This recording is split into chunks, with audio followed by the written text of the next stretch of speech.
Well, good morning, everyone. Good morning. It's a good day. Good morning. My name is Tamika Moss, and I serve as the Secretary of our Business Consumer Services and Housing Agency for Governor Newsom, and I'm so excited to be here with all of you today. It is truly a day of celebration. We are celebrating our collective North Star, which is yes to housing, right?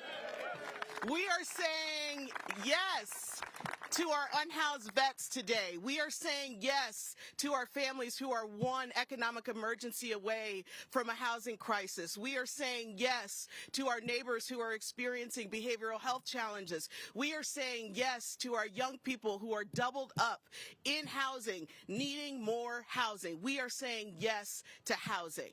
And I'm so excited because this package of bills represents our opportunity to keep working. This administration and legislature has been so committed to addressing our housing crisis and our homelessness crisis. But guess what, y'all? We need to do more, and we need to do it faster, and we need to hold ourselves accountable.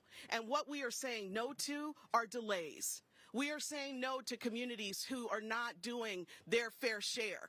We are saying no to communities who resist building shelter in their communities for our unhoused neighbors. And we are also saying no to folks who protest affordable housing projects in our community. We are here now to say yes to housing, and it is my incredible honor to introduce our next speaker, who is one of our incredible housing champions, Assemblymember Grayson. Thank you. Thank you, Secretary Moss. And yes to housing.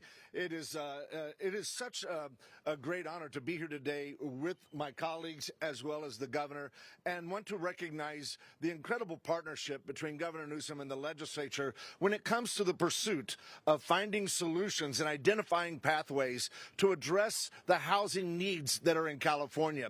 Housing is connected to health care. Housing is connected to jobs. Housing is connected to education. Housing is connected to transportation. Housing is connected to the well-being of every individual in this state. And I want to thank the advocacy groups. I want to bring recognition to Bridge Housing and to our NorCal carpenters for the incredible work that they do to improve the quality of life for all of Californians. And it is my honor to introduce one of the most tenacious legislators in California with a resolve and a conviction to make sure that everybody has access to housing, my colleague and my dear friend, Assemblymember Buffy Wicks. Thank you. I love that when my colleague says tenacious, this whole crew laughs and giggles in the background, but I'll take that as a compliment. I'm so excited to be here. I also want to recognize our Mayor, London Breed, who has been a tremendous leader on housing. Thank you for your leadership. And this wonderful group of people behind us, as well as State Senator Scott Wiener, who I know couldn't be here today. He's in Washington, D.C. at the Center for American Progress Housing event. We've also had great leaders in the Senate, Nancy Skinner, and many, many others who have gotten us here today. And I will say the last, 5 or 6 years have been really transformative in terms of housing policy. We've created structural change on this issue. And now what we need to do is make sure the cities are doing their jobs. And that's what a lot of these bills are today, including some of mine that we went through a very tumultuous process to get them here, and excited to get the signature from the governor. And when I think about housing and why I'm involved, I don't come from a lot. I grew up in a trailer. And, when I was little, I was really embarrassed about that. And what I realized as I got older is that trailer provided for me housing security. That trailer allowed me to go to community college and to access the ladder up, to go from working class to middle class. And that opportunity is not afforded to so many people today, particularly our Black and brown communities. That trailer allowed me to go work for President Obama for 6 years. That trailer allowed me to be an assembly member in California and to do the work that I do. And I am mission focused on ensuring that every young person has that housing security, despite what type of roof is over their head, but that they know it is secure, so our kids can flourish, so they can focus on their school, so our families don't have to make tough choices about can they pay the rent or afford food on their table. And that is what this is about. And that is why every city has to participate in this process. Inertia and status quo are no longer acceptable in California. We are going to build the housing that we need to support our communities. I'm so honored to be here today. I'm so honored to be in this fight, to work alongside the Carpenters Union.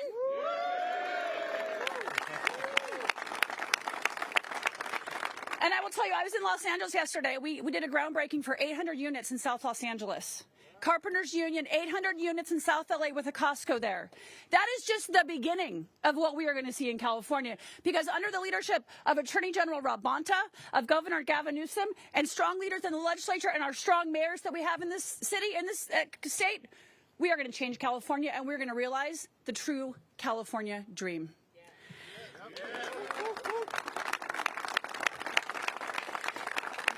And when we say tenacious, that is not only the title only for me. That is also the title for one of the best attorney generals the state has ever seen, Attorney General Bonta. Thank you. Thank you. Well, good morning, everyone. I want to first invite Assemblymember Wicks to introduce me at every other event that I have for the rest of my life. Thank you for that very kind introduction. Good morning, everyone. I'm honored to be here with so many pro-housing champions, people who are fighting for a better future, who believe in action and doing instead of just talking and hand-wringing. And I'm just grateful for this collaboration to have local leaders, including our great mayor of San Francisco, London Breed, and elected state leaders, legislative branch, working with the executive branch, of course, our great governor, who I'll have the opportunity to introduce in a moment. In order to fix a problem, you need to face it, you need to confront it, and you need everyone on board. When you're in a crisis, you got to do what you do in a crisis. It's all hands on deck and every tool in the toolbox. And today is a down payment on more action, more doing, more urgency, being more aggressive when it comes to taking on our housing crisis here in California. And I'm grateful for all the participants in addressing our housing crisis. We are multiple millions of units short of hitting our goals. And no local government, no local jurisdiction, no entity needs to do everything. But every jurisdiction, every local government needs to do something. They need to participate. They need to build housing in their jurisdiction. And so some of the laws that we are passing today, including two that I was honored to sponsor and work with two of the greatest housing champions I think the California legislature has ever seen, Assemblymember Buffy Wicks and Senator Scott Wiener. They provide greater incentives, encouragement, clarity for our local jurisdictions on fulfilling their responsibility. We provide more clarity around what's known as the builder's remedy. When a city does not plan appropriately to build the housing they need to, builders can build housing, and we provide clarity on where, and we make it more financially feasible. We also believe that when a local jurisdiction commits a violation, there needs to be accountability starting and attaching at the point of the violation, not much later down the road where it's vague and ambiguous, but from the point of violation. And so with this clarity, with this structure, we believe that all of our incredible good faith acting cities following the law will help us get to where we need to go when it comes to creating what we know we all need. An affordable California, a place where every Californian can have access to high quality, dignified housing, whether they rent or own the place they call home. I believe housing is a human right. I believe everyone should have a pathway to great housing, and today the action that we're taking will help us get there. So I'm proud of this group, proud to stand with them and by them. I'm grateful for all the work that they have done, are doing, and will continue to do. And this is what we need: action, collaboration, urgency, and doing what we do in California. We deliver solutions to Californians. We make their fights our fights. One of Californians' fights is struggling to access affordable housing, and we're fighting right alongside them. Thanks for having me, and it's with my great honor that I get to introduce a governor who's great at so many things, including being a great housing champion, Governor Gavin Newsom. Thought you were going to talk about basketball. Grading. Thank you. Thank you, everybody, for they were really impressive. I think they were trying to impress all of you guys. There's a little more energy in this press conference than normal, because a lot of these bills they're tough and you got to slog through them. There's 32 bills that we'll be pressing today. 32, 7 that we're highlighting today, 7 that I'll be signing here today in this space. That is not the entire package of housing bills that are on my desk. I started 2 weeks ago, 991 bills. 991 bills on my desk, over 70 in the housing space, and I absolutely concur with what was just stated. This legislature in the last 4, 5, 6 years has done more, arguably, than the last 4 or 5 legislatures have done in the last 30, 40, or 50 years to address this crisis. I mean that. I couldn't be more proud of their work. And you've seen this sort of tectonic mind shift away from NIMBYism to YIMBYism, this shift around accountability, this shift of understanding that the state vision is realized at the local level. Localism is determinative, particularly as it relates to housing. And accountability and transparency are foundational to advance those goals. That said, we continue to struggle with accountability. We continue to struggle with transparency. I give you Exhibit A, Huntington Beach, California. That is a city that's performative in terms of their approach to addressing the crisis of affordability, not just in their city, but in our state. There is no doubt the state of mind for most Californians that I think connects more Californians is a recognition that the original sin in this state is affordability and impacts more people in more ways on more days, and that's the issue of cost of housing. And it's that imbalance of supply and demand. It's the fact that we simply have not gotten out of our way, and that's the challenge we're trying to address here today. And it's a challenge we've been addressing for a number of months, but we're strengthening and we're tightening up our efforts around the accountability frame. We created an accountability unit a number of years ago, and I want to thank the legislature for embracing that and supporting that and funding that effort. 540 actions. 540 actions with that accountability unit, and a champion with the Attorney General that has put the hammer down. And this is not, we're not closed fists, we're open hands. The incentives are next level. But for those that turn their back on this crisis, we're turning up the heat. And Rob Bonta has demonstrably advanced some very aggressive actions that have produced some remarkable results. 7,500 units of housing have been unlocked through the actions the Attorney General has taken and this Housing Accountability Unit has taken. Ask the folks in Elk Grove if this accountability unit hasn't been impactful. And you will soon be able to ask the folks in Huntington Beach if the law I'm about to sign is not impactful. They continue to thumb their nose at the state of California, the people of this great state. They continue to lose decision after decision after decision. They abuse the process. They abuse the law. And now we will enforce aggressive fines with the law that I will be signing today. Enough is enough. This is serious stuff, and it requires serious people, serious purpose, as was said by Buffy, serious mission. And so I want to thank again the legislature for continuing to focus on the issue that defines more issues in the state of California. By the way, that includes component parts, and that's the issue of homelessness. We're now incorporating for the first time, and this is where it gets dull, in the 7th RHNA cycle, look that up later, we will be requiring homelessness as a component part of our legal goal setting.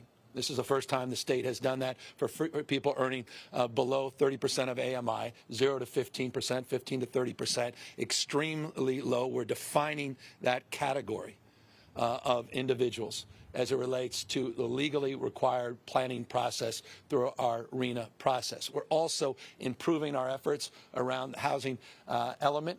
We're improving, as it was noted, around clarity, around builder's remedy, and we're addressing the great work, yes, I'm going back to you guys, that our NorCal Carpenters and Danny Curtin representing all of you in the state level, the work you guys did with Assemblywoman Wicks a couple years ago, a year ago, I guess, as it relates to some of these vacant malls that we want to convert. And then we started to see, despite that landmark legislation, AB 2011, getting passed and signed, we started to see some mishigash, the local level, delaying the ability to actually produce the result that is getting cleaned up in the bill that I also will be signing here today. So across the spectrum, we're continuing to iterate, and we're continuing to hold ourselves to a higher level of expectation and ultimately accountability as well. We are all in this together. We are all better off when we are all better off. That's the spirit that defines these bills that will be signed today and pressed. Final thing. The people of the state of California did something extraordinary, and that was they made a commitment, a historic commitment to $6.38 billion to invest in the crisis of behavioral health in this state. We made a commitment that we were going to move a process forward to invest those dollars with the kind of accountability that the people of this state deserve. We moved forward with what we referred to as a notice of funding availability a few months ago for one component part of that bond at an historic pace. Usually it takes 2 years after something is passed before the notice of funding availability comes out. We've just done it in a matter of months, and we're stepping that up again for our vets, $1+ billion that we're putting forward today, and for those that are homeless, that are struggling with mental illness. So that's part of what we call Home Key Plus, $2.25 billion. We're also announcing a framework to make available those dollars in a matter of months, applications available in a matter of months. So moving all of these things forward, trying to move our state forward, trying to address an issue that, again, I think the vast majority of Californians agree is the top issue in this state and increasingly across the nation. With that, we will take your questions in a moment, but let's sign these bills.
So we're here to answer any questions.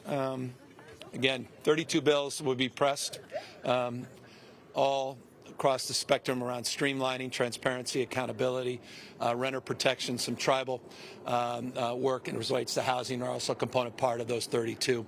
Again, 7 we just signed here today. Mr. Governor and Assembly Members Wicks, Grayson, Secretary Moss, and Attorney General Bonta, thanks for taking the time today. It's Eitan Wallace here with Nexstar Media Stations across California. On the housing matter and the bills, looking forward, let's say 5 months, a year, 2 years, what metrics do you believe will define success? Is there a specific number of housing units you want to see built going forward, and what means accountability for you? Well, we have a specific goal, 2.5 million units of housing by 2030. That's prescribed in the law. That's part of the RENA process. That's part of our framework around accountability. In order to achieve that, we've got to build housing at a much faster clip than we have over the course of the last many decades. In order to do that, we need to advance these streamlining efforts. I have signed now over 34 SEQA reforms since I've been governor, which is just interesting. That's often lost in some of the conversations around this state in terms of some of our permitting reforms and our land use reforms.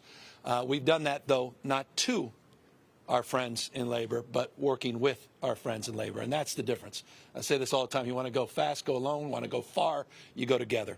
And I think that's the spirit of the Carpenters Union B here, who, by the way, I'm saying this with a little bias, because it just happens also to be true, but it also may express a bias. The Carpenters Union in particular has been next level in their support of recognizing we need to do things differently, and we need to move more efficiently and do so in a way that doesn't run over the rights, the hard-earned rights that they advocate for. And so I just think we found this wonderful balance together that really is best in class.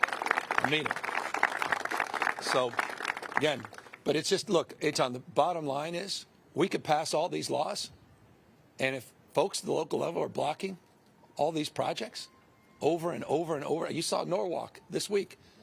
You know, we just incorporated homelessness into the accountability unit. That was the housing accountability unit. 540 actions on housing. The first action on homelessness on Monday of this week in Norwalk.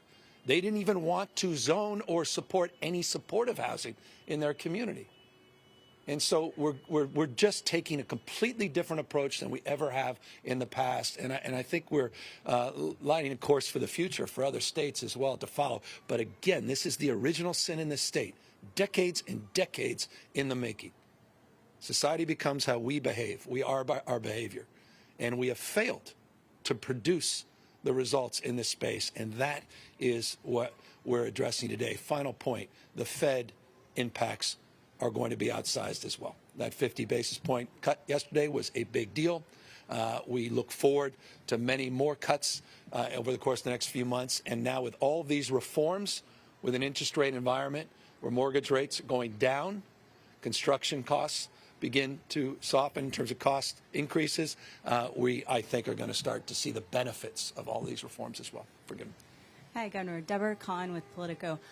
The special session on gas prices that you requested began yesterday, and there's a number of additional proposals to stabilize prices besides yours, including one that would pause the upcoming amendments to the low-carbon fuel standard, which were estimated last year to raise prices by 47 cents a gallon. Is that a proposal that you'd be open to? Well, you got to stress test that estimate. That was in one report. There were subsequent reports that completely didn't get that. So I just want to be careful when that headline gets thrown out there. As it relates to LCFS, I'm deeply involved and engaged in that. I don't think it's appropriate and it's unnecessary to have that mixed up in a special session. Thank you. Thank you. Hi, Governor. I'm Vanessa with KQED.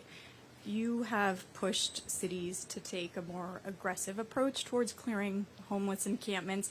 We're now seeing that happen, and we know that many cities don't have enough shelter to put people up even temporarily. We don't have enough interim housing. We don't have enough of this housing. Certainly nowhere near enough of the federal housing vouchers that we need to support getting people into this housing. So there's a lot of stuff in the works. You're talking about that today. Yeah. Where should cities put people I don't know what they've done with we put $1 billion for these cities for encampment resolution grants. $1 billion. $15.3 billion of new investments. We've unlocked 15,000. This is an exact number. PolitiFact it, if you wish. 15,850 new home key permanent units that this state has funded. We're flooding the zone with the Mental Health Services Act, $6.38 billion, $2.25 NOFA coming up today for Home Key Plus. We're flooding the zone as well as it relates to the reforms in the Mental Health Services Act to provide ongoing funding as we shift those funds to prevention and housing. We did something no other state has done. We've completely reformed our Medicaid system under CalAIM, integrating brain health and physical health, but also incorporating housing as a component part of that whole person care strategy.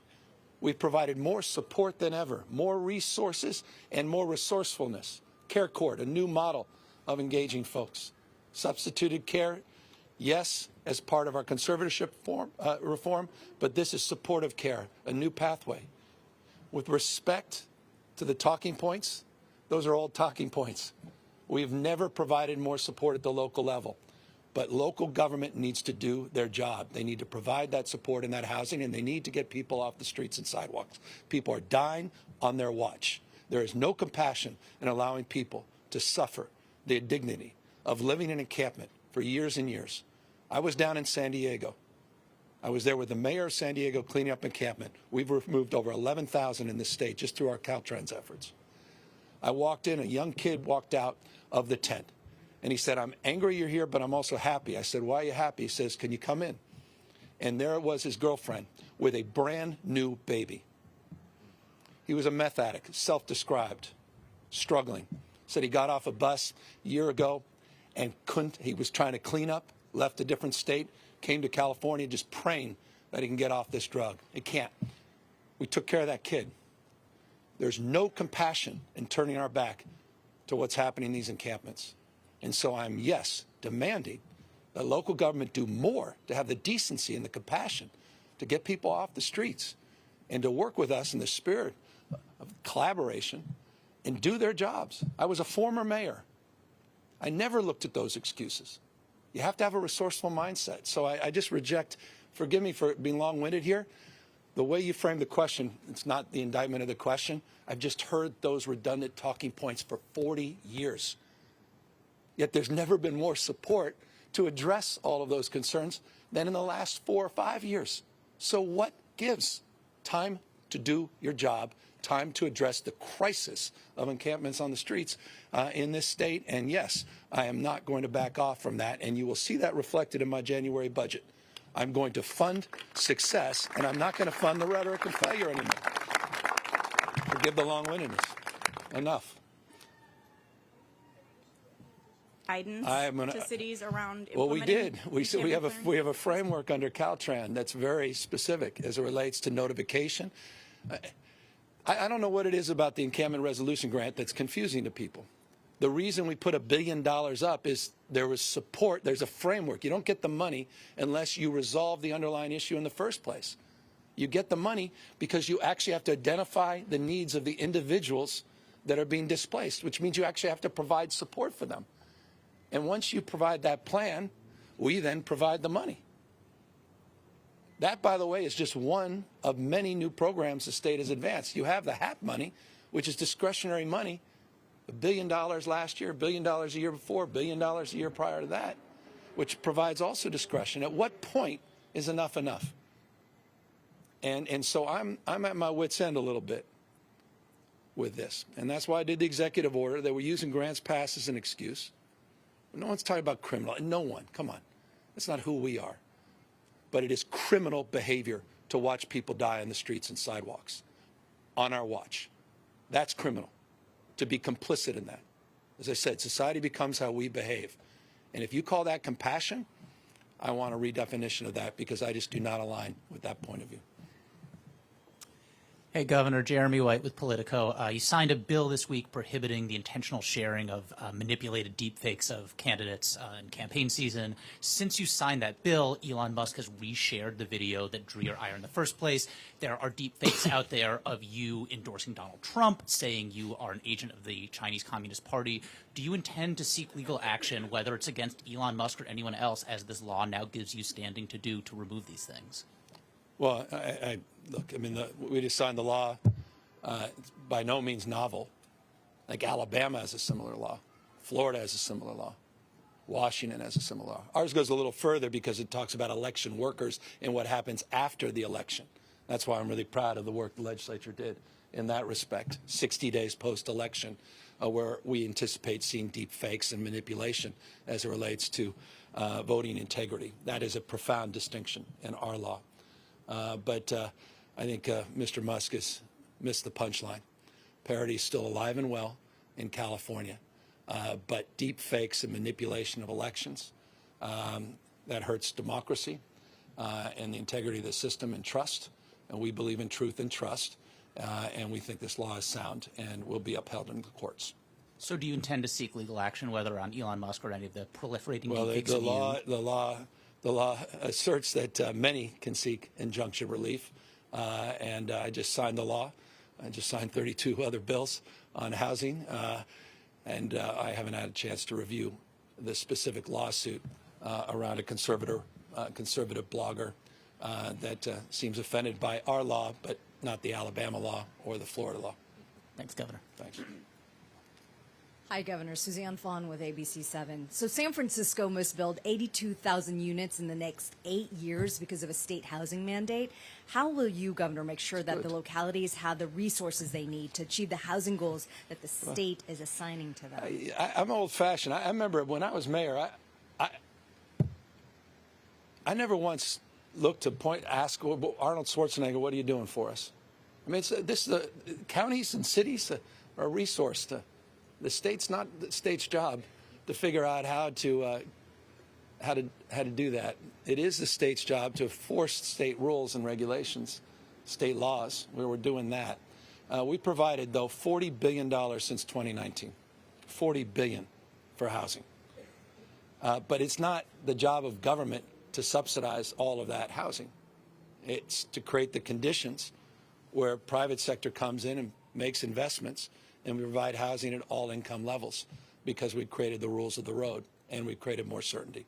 So we're just trying to create more certainty, support those rules of the road, provide more accountability. But this is not, I guess, what I'm saying, writing a big check to San Francisco to address their 80,000 unit gap. In fact, quite the contrary, and I'll close on this. San Francisco was one of the early actions we took under the Housing Accountability. It's one of those 540 actions. And the mayor just left. I would compliment her. If she were here, I'll compliment her now that she's not, because the city, to their credit, worked with us, worked with HCD, worked with Secretary, and created a platform where we engaged and we collaborated, and now they're in compliance with the housing element. And that was technical assistance, to your question, that the state provided the city to help as well. Okay, one quick question for a colleague. How does San Francisco revitalize the mid-market area after X, Twitter's departure? Well, I'm not the mayor of San Francisco, as you know, so I don't know the specifics as it relates to one departure of one company. But as it relates to downtown, more specifically, I signed a bill today, Assemblymember Ting, that will allow for increment financing to be captured for the conversion in downtown San Francisco, specifically from commercial to residential. Our mindset is this, not just stacking people downtown, or rather stacking businesses. It is stacking people, forgive me. And this notion that we can revitalize downtowns along the lines of what we've seen in other parts of the world, I think provides promise, and that's why this law was important. I applaud Assemblymember Ting for getting that law to me, and that law was just signed and will have, we think, an impact at least adjacent to mid-market in the downtown core in San Francisco. Hi, Governor. Good to see you. It's Annabelle Sosa with the LA Times. As you know, this November voters will be deciding on a ballot measure that is self-described as a homelessness measure, among other things, addressing drug and theft crimes. I wanted to ask, in light of this housing package that you've passed, do you plan to campaign against that ballot measure using your own campaign funds this fall? I fear I can't do everything because it just I've got trying to get Kamala Harris elected president of the United States, trying to get through these 900 bills. I mean, I just pray, I really do, people take a good look at Proposition 36. There's not $1 attached to it, not $1 attached to it. It's going to set this state back. It's going to cost billions of dollars. That's not my assessment. That's the Legislative Analyst Office assessment. Hundreds of millions a year over the next decade, billions of dollars, an unfunded mandate to guarantee something that doesn't even exist in 22 counties with not $1 attached. And what I mean by that is there's this notion that it's treatment on demand, the initiative, which is a hell of a thing, considering there's not $1 attached to it, not $1. So just to be clear, do you plan to appear in any campaigns? Well, or I'm ads? not. I guess I'm campaigning now. I don't know. Look, it's a question of bandwidth. I mean, I've got 5 others on there. There's this MCO tax that's going to cost the taxpayers $11.9 billion. It's going to increase the deficit in this state $11.9 billion. I hope people read what's on the ballot. This MCO tax, $11.9 billion. So I can come up against that. They've raised like I think they have $80 million in the bank. It's just a question of what you're capable of doing and then trying to address encampments and everything else. We do a lot. But I hope you guys do the job, too. I think there needs to be a lot more scrutiny. 22 counties don't have one residential treatment slot, not one. All of a sudden, they're going to have treatment on demand after this initiative's done with not one new dollar. It's about mass incarceration. It's about bringing it back to 1980s mindset where it's possession of drugs and you end up in state prison at the cost of $100,000+ per taxpayer. It's funded by big oil and Walmart and conservative right-wing DAs. The impact it's going to have on the black and brown community is next level. And the fact that I saw a poll today and so 70% of people want to support it, I was wondering what state I was living in. And I know people are frustrated. I know people are angry. I am too. But this is not the way of solving it. And I think it's important. I hope you all realize this whole thing was under false pretense. It was around retail theft. Remember that? I hope you guys do the analysis. Please, I can't do this alone. There has to be some scrutiny and accountability. It was all about retail theft. It's interesting. The retailers are not on board. Grocers are not on board. They talked about the retail theft threshold of $950. It's not even included in the initiative. That's not what it's about. It's drug policy reform that sets us back to the 1980s. And we all lived through that, and we've been trying to unwind that. At the same time, I'm for accountability. I signed 11, 12 pieces of legislation on retail theft. Retail theft, the leaders in that space all celebrate it as a national model, and they're right. And I thank the Attorney General and others. He's got a retail theft unit now. We just announced yesterday 171 new arrests, over $500,000. That was just from an operation last month with the CHP. But Prop 36 is a real setback, and it appears clearly that the public has a different point of view. Thank you. A quick follow-up. I mean, do you think that this messaging isn't translating then with voters if the polls are showing enormous support? You know, we're the size of 21 state populations combined. I'd like to think everybody picks up the LA Times and absorbs it, all 40 million Californians, and they balance all these facts. I don't mean that pejoratively. I mean it. It's hard, right? I mean, we'd have to raise tens of millions of dollars. And that's the truth. And that's a challenge. So, look, I'm not a defeatist on this. Every time you can go back, rewind. I think I've had similar remarks at 25 other locations. That's my point of view. But I'm not naive either. And I made this point. I saw a lot of politicians that are like this. Which direction's it going? And I saw them move in that direction. And then I realized it was even worse than I thought. I became a little more cynical. They didn't read it. They didn't read it. And that was disappointing to me, but it's not surprising. I've been doing this a long time. Conversation's been like with Mayor London Breed, who's here I haven't today. had a conversation with her. Everybody has their different points of view. You can ask her. I honestly don't know. Hey, Governor. Ethan Varian with the Bay Area News Group. Prop 33, rent control on the ballot. Opponents say would hurt housing production. What's your position on that? Would expanding rent raise control... money for that, too? I just want to hear your point of view on it. I haven't even had a chance to dive deep on it. Do you think expanding rent control, allowing cities to Well, do I so know would this. hurt housing? California, AB 1482, which I signed, is the most significant rent protections in the United States of America. Anti-price gouging, 5% plus CPI, and just cause. We've led the nation in that space, and I was proud to be part of that a number of years ago. $4.78 billion for 371,000 households. You might want to write that down. 371,000 households have gotten the benefit of almost $5 billion of rent subsidies. We've also helped close to $1 billion, $950 million on first-time mortgages. So I'm proud of the work this state has done in that space. I haven't gotten into the weeds on 33. All right, fair enough. Thanks so much. Hey, Governor, this is Tamara Mino with Univision Bay Area. We've seen cities complying, cleaning encampments, but not everyone that lives on the streets are experiencing drug addiction or mental health issues. We've seen people that they just don't have or don't make enough money to pay rent. That's right. There are no shelters available. Some people just don't want to go to a shelter, but there's also a wait list to access affordable housing. We know this is probably a long-term solution, building more housing, but what do you think should be done in the meantime? Because what we're seeing is they're just cleaning these encampments, but people are just moving from one place to another. As I said, billions and billions of dollars we're providing cities and counties to specifically answer that question. We want accountability. Rapid rehousing, prevention dollars, subsidies, supports, housing, all income levels. We want to see that effort take shape. I just signed a bunch of bills to advance that effort. We're providing unprecedented support to do just that. You've got counties that refuse. They have one thing in common. They all identify this issue as a crisis, and they don't do a damn thing about it. That was exactly what the Attorney General just said. They, for years and years and years, sat on their hands, not provided any support for any of the housing that you rightfully address as a concern. And that has led to this crisis. They need to do their job. And that's, I was a former county supervisor and mayor. That's deeply part of the job description.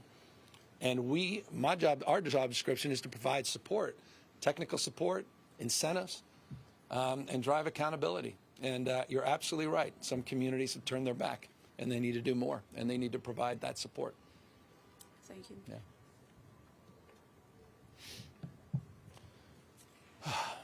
lot of work to do out here. You guys are still here. Like, what is this over? Forgive me.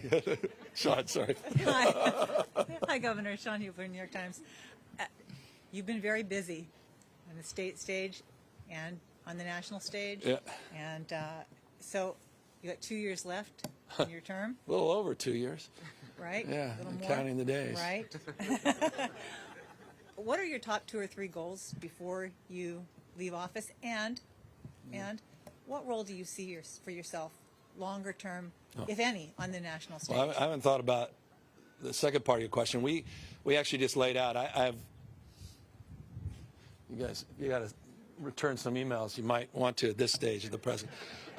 I've got a process, Sean, called, we do something with our cabinet secretaries, OKRs, objectives and key results. We lay out numerically in detail what we want to accomplish. We do it on a quarterly basis, and then we've laid out that vision working back over the next, we had a 2.5-year framework that we put together. We just had a retreat on it.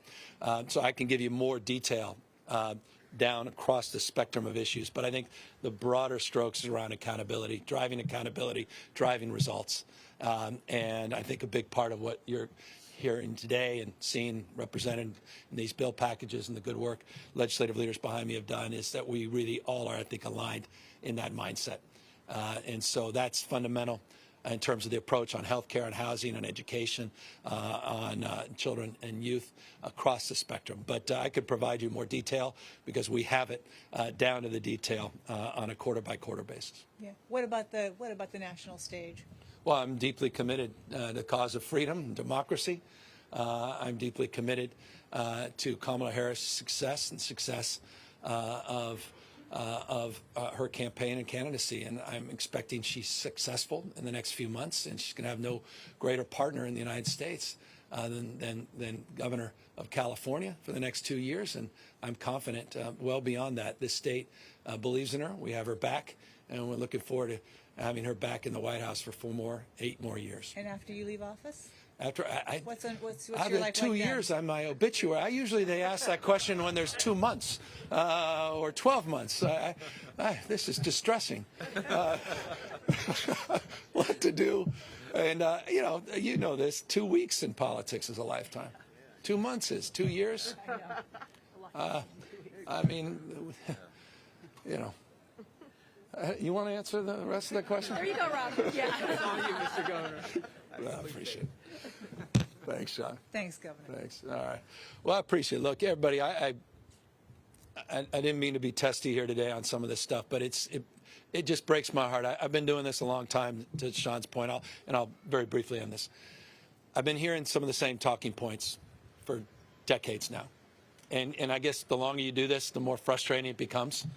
Because I imagine 20, 30 years from now, if we're status quo ante, you'll be hearing the same stuff, and people even more angry. And so this is all about a pattern interrupt.